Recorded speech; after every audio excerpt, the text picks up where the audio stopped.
je ten pozemeček s výhledem na moře, jakž takž, ale tady ten sráz je velmi hluboký dolů, ale co na Madejře není, že jo. Tady Honzik našel vchod.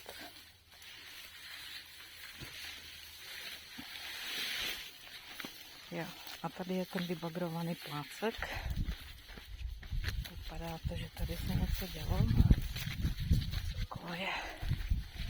Tady asi nějaký stavební stroj byl. Eukalyptový háječek.